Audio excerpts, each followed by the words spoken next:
Ayun, one. Kasi sa balik, sura nan, dahil ito sige, doon kayo mga, mga kayo, dalaga.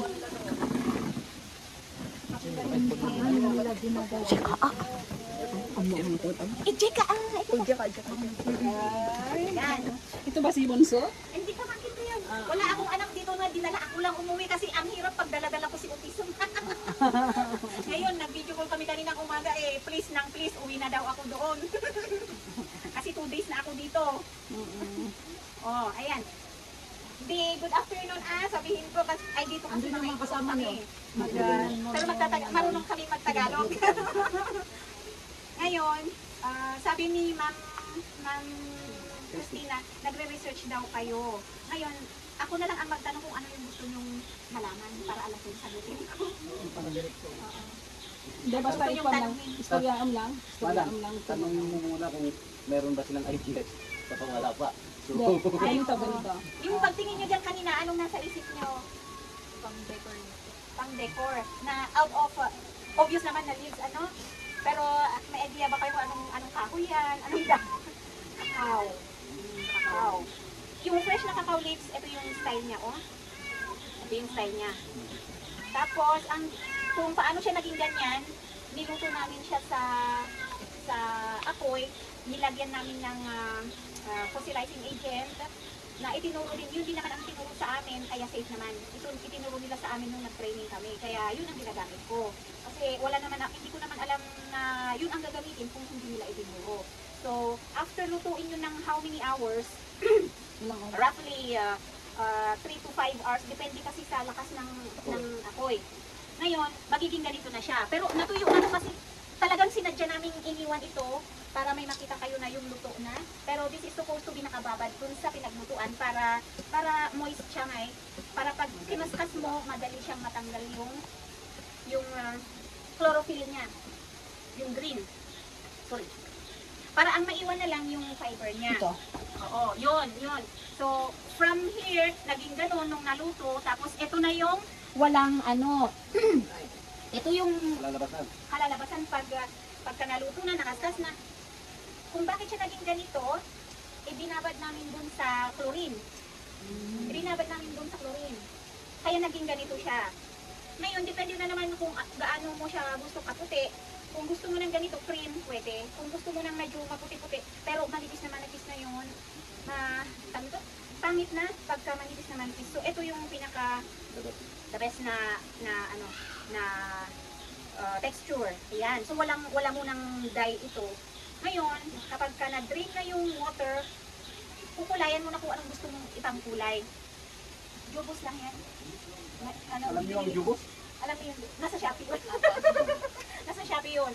Ngayon, bumili ako ng ibang kulay, iba't-ibang kulay.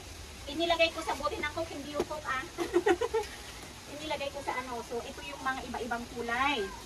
Yan. Siyempre, galit ako sa yellow, kaya ito ang unang-unang ginawa ko. Noon pa. Kasi, ilang production ko na ito ilang gawa ko na to. Pero gusto ko talaga ang yellow kasi. So, yun. Naging ganito na noong nakulayan na siya. Tapos, ang finished product na ginagawa ko dyan is bag. Jenny, pakiluwa mo yung lang shake yung bag ko dito. May nagawa na akong bags out of dyed leaves. Nandito yung kauna-unahan, ayaw kong ibenta. Yung kauna-unahan ginawa ko kasi gusto ko nakikita ko yung first na gawa ko, pero may mga nabenta na akong ganito. Meron yung ganitong size, meron yung mas malaki, naging 3 yung leaves, ganon. Pero ito yung kauna-unahang ginawa ko, kaya ayaw kong ibenta ito. Yung lamp. Wala rin kaming pambili, ate. Yung gusto namin, yung regalo. Yung mga paninda ko, meron naman available doon sa bagyo. Diyan ay lamp. J-lamp, ganito yung lamp ko. 2 klase yung lamp. Ito, social. Ayan. Hindi siya nakikita kasi maliwanag Pero touch lamp siya. Rechargeable. Ito yung finished product ko. Tapos ito ginagawa ko sa talagang furniture shop. Pinasadya ko. Kasi pag wala ito, madaling matumba. Yan. So, meron pa akong isang finished product, ongoing yung earrings ko. Pero, ang pinaka ano ko na ngayon is bag chain or keychain. I-iro naman din yung dito. Ito pa pinabili mo ito. Hindi bag ko nga pa yung. Iwan mo amin pati yung giveaway.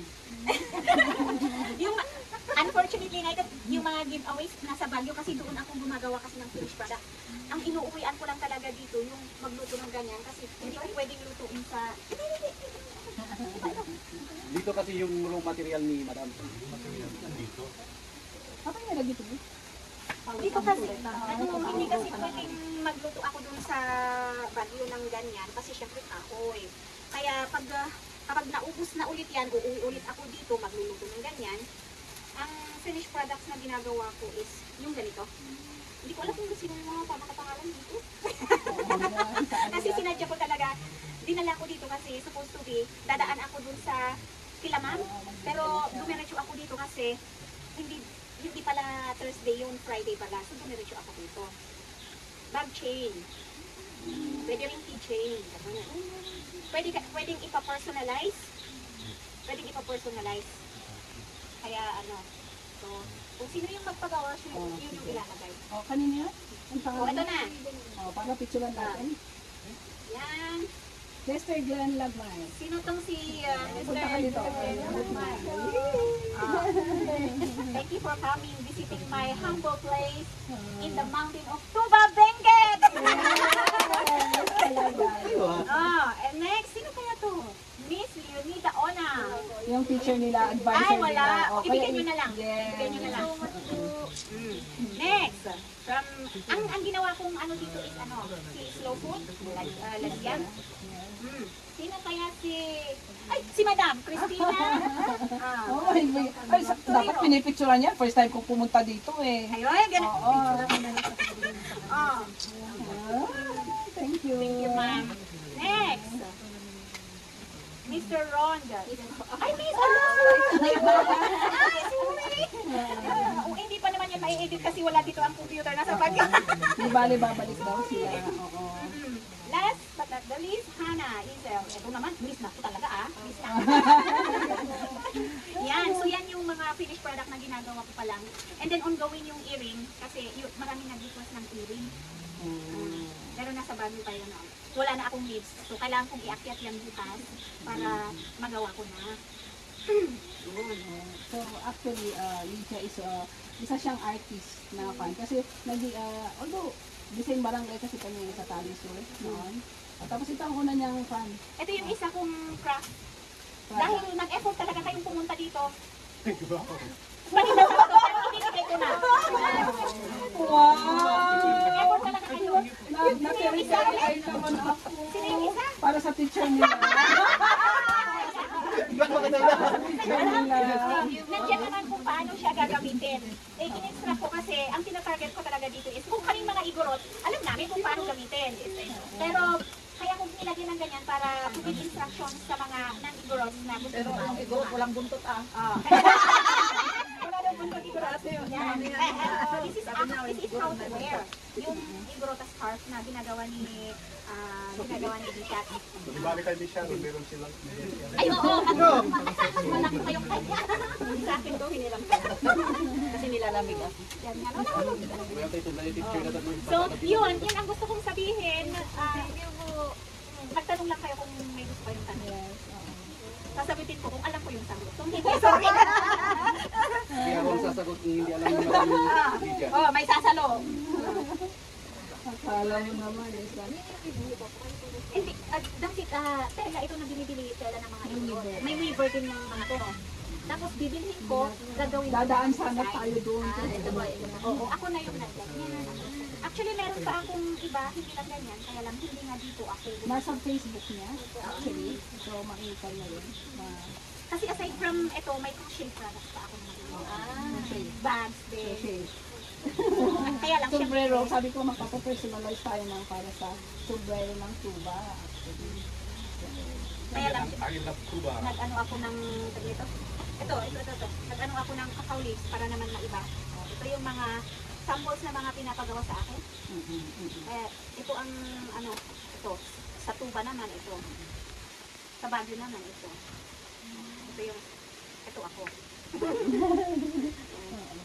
Yan. So ito yung mga yung mga nag-o-order sa akin na sasabihin nila kung ano yung isusulat ko.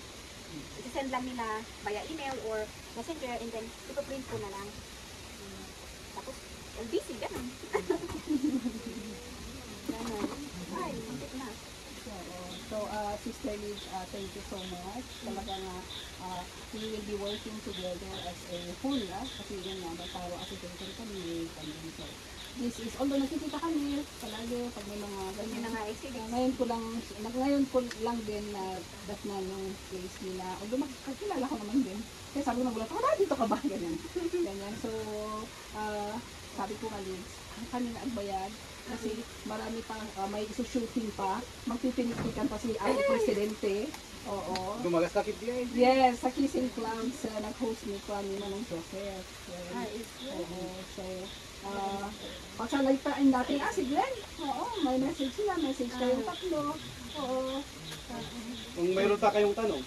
Oo, tanong. And then, Before we go.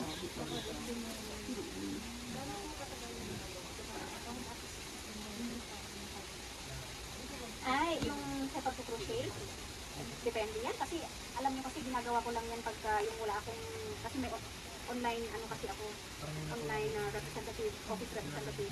Pag free time, yun, ginagawa-gawa ko yan. Pero, there was one time na, nakalima ako isang araw na ganyan.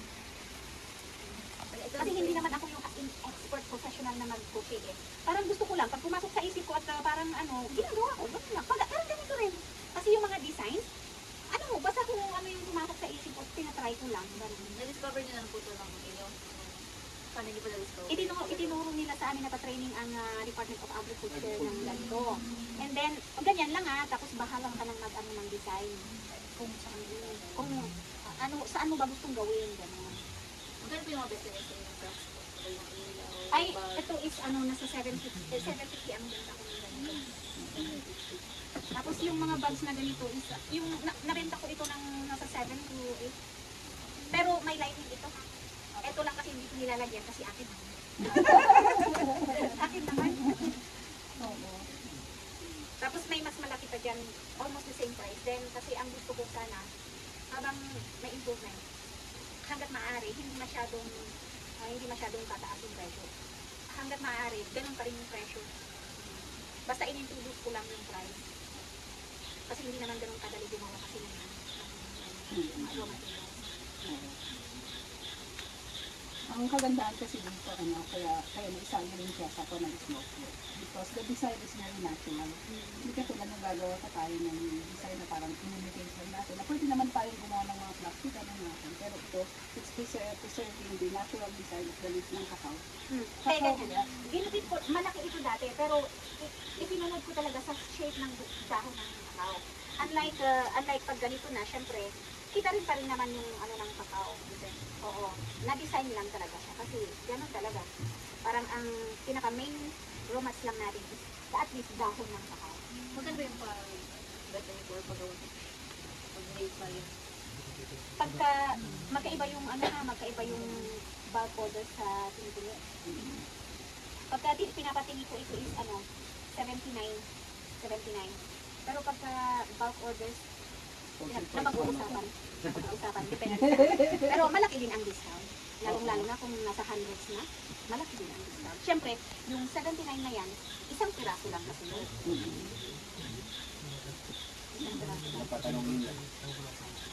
Pero hindi lang ito yung 79 na yung may ibang accessories pa ba. Kasi may ginagamit strawberry is known for benguet, Baguio benguet din.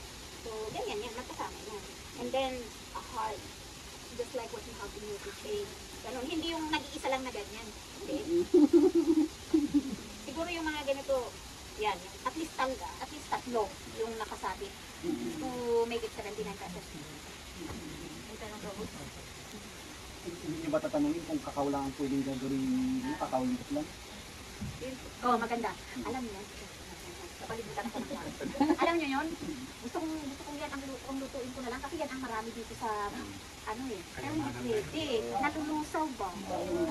Yun ang difference, kaya kakao ang ginagamit. Yun agad ang in-experiment ko eh. Sabi ko, ay, pakinabangan ko yung mga dahon na yan. Sabi ko, pero nung itinry ko, nalulusaw. Iba yung tibay ng kakao. Pero ang ganda ko ng pinag-solution or Marami namang kakao farmers dito. Ako kasi wala pa ngayon. Pagtatanim pa lang. Kaya ito nga kasi na-sort out ko din sa mga farmers. Ito, galing dun.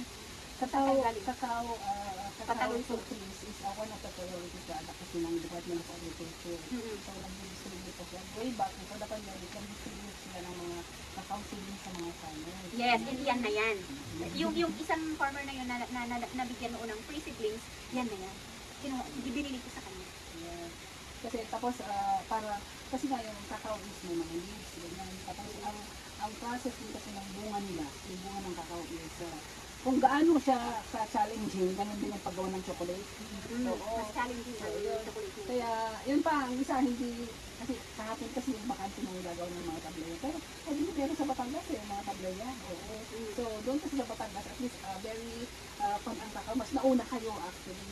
Dito sa Benguet, noong mga lately lang, pero noon pa, meron nang nagtatanim ng cacao, yun nga lang, kukunti ang bunga ng cacao dito.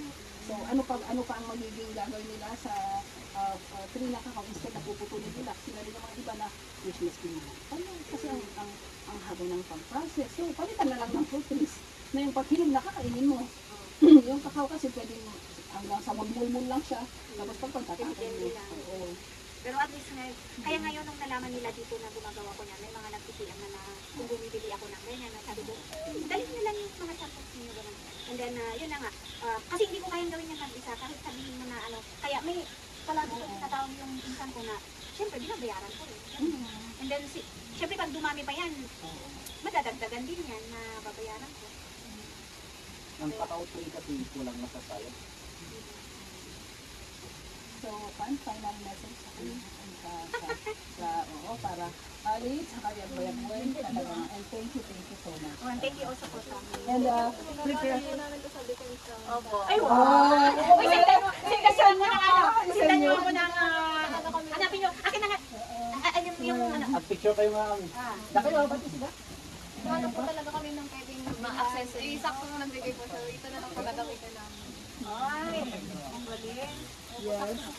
Isisend na nga, Timan, ang mga students kasi nagre-research sa atin. Naka-research nila. Hindi na lang ako naman. Sige, Duwa yun. Ay, nakabidyo ka? naka-video din kami. Sige, magkuha kayo ng lesson na hawakan. Magtawak kayo ng kwan. Hindi, yun. Mga accessories naman ni Bipo. Hindi, sabihin natin yan yung ginagamit na pang Hindi, kailangan yan kasi yan yung yan yung ginagamit na pang brush. Imbis pa din sombrero na dito. Pwede ni curl. yes. Magkatay. Dito yakon. Kuha ba kami? Ang amalan ni Manong Johnny. Kaditin nga. Ito. Pasok na lang. Pasok. Ready. Pwede. 1, 2, 3, kakao. Kakao. 1, 2, 3, kakao.